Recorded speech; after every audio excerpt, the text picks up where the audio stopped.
Après plusieurs mois de silence, la vie de Benjamin et Sandra prit un nouveau tournant.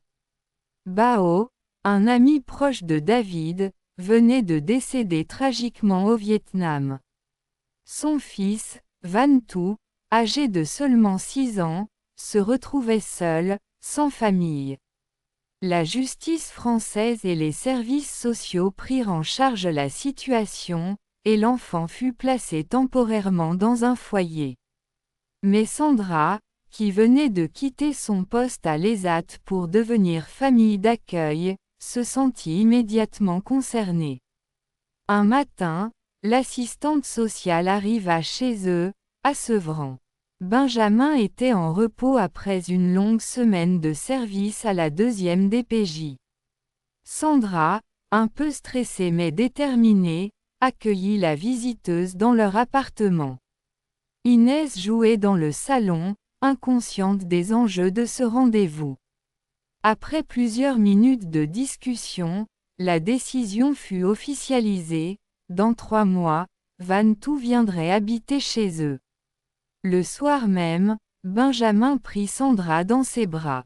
On va lui donner une vraie famille, tu vas voir, ça va changer sa vie, dit-il, la voix pleine d'émotion.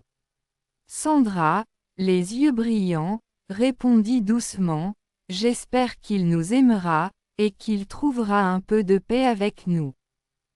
Quand le jour tant attendu arriva, Van Thu franchit la porte de l'appartement, accompagné d'une éducatrice. Petit sac sur l'épaule, regard timide, il découvrit son nouvel univers. Sandra se baissa immédiatement à sa hauteur et lui dit doucement: « Bienvenue chez toi. » Benjamin ajouta avec un sourire: « Ici, t'es chez la famille. » Peu à peu, Van Thu prit ses marques. Au début, il restait souvent dans un coin, silencieux, observant. Inès, avec son énergie d'enfant, fut la première à briser la glace. Elle lui prêta ses jouets, l'invita à jouer au foot dans le salon. Petit à petit, les rires commencèrent à résonner. David, qui avait connu Bao au Vietnam, devint naturellement le parrain du petit garçon. Ton père, c'était un frère pour moi. Alors maintenant, c'est toi que je protège, lui confia-t-il un soir autour d'un repas. Van Thu, les yeux embués, hocha timidement la tête, sentant cette force protectrice. Un week-end, Benjamin et Sandra confièrent Van Thu à David, installé désormais à Nanterre. L'ancien militaire avait installé une parabole TPS dans son salon. Van Thu, curieux, passa des heures devant la télé, zappant de chaîne en chaîne. David riait: « T'es comme ton père, tu touches à tout, t'as toujours envie de découvrir. » Mais l'intégration ne fut pas sans heurts.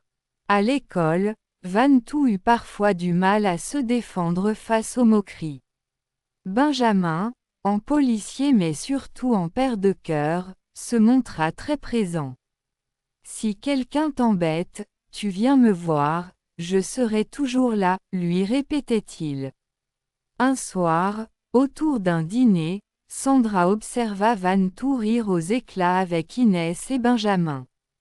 Elle pensa à Bao et murmura: « On prend soin de lui, je te le promets. » La BS Family venait de s'agrandir.